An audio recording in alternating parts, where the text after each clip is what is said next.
नमस्कार मित्रांनो, good morning, शुभ सकाळ। भरपूर हवा चालली आहे कालपासून, थंडी पण त्याच्यामुळे भरपूर वाजते। आता वाजले सकाळचे 7।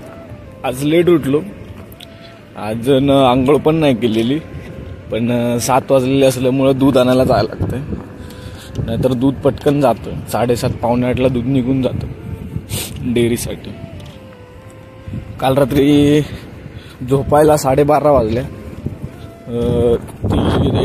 2-3 ट्रॅक्टर भरले आणि 2 डंपर भरले, त्याच्यामुळे लेट झाला। तर त्यामुळे उठायला लेट झाला। आता जाऊया दूध आणायला। तर मित्रांनो, आता वाजलेले आहेत 7:30 आणि दूध घेऊन आलेलं आहे। गरम गरम पोहे बनवलेले आहेत आणि बाहेर जोरात वारा सुटले, थंडी वाजते। तू पण केलाय, खात खात आपण शिकूया। आता आपला नाश्ता करून झालाय ना, आता आपण चहा पिणार मस्त गरमागरम। तू पण पिणार। तर मित्रांनो, आता नाश्ता वगैरे केला आणि आता 9 वाजलेले आहेत। चहा वगैरे घेतला आणि थोडंसं पप्पांसोबत बोलत बसलो आणि आता निघालेलो आहे खाणीवरती।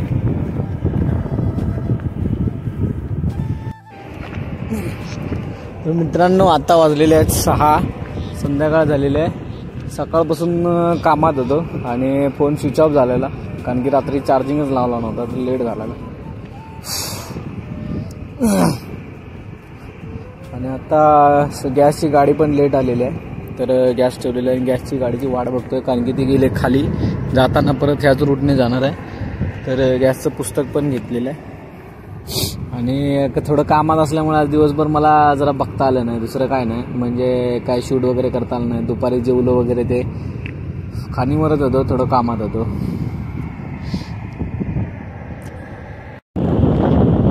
ते आता मित्रांनो, तिकडून गावातून गाडी यायला निघालेली आहे, इथून दिसतीये। पहिल्या घरापासून येते ती बघा, ही बघा आली पुढे। इथं भरपूर आहे। आता गॅस घेतो आणि मग पुन्हा खाणीवरती जातो, कारण की संध्याकाळी गाड्या येणार आहेत भरायला। आता जसा पण सूर्योदय होत चाललेला आहे, सूर्यास्त होत चाललेला आहे, सॉरी। तर आजच्या ब्लॉगमध्ये मित्रांनो बस एवढंच। आता भेटूया उद्याच्या ब्लॉगमध्ये। तर मित्रांनो, गॅसचा बाटला घेतलाय, गाडी गेली।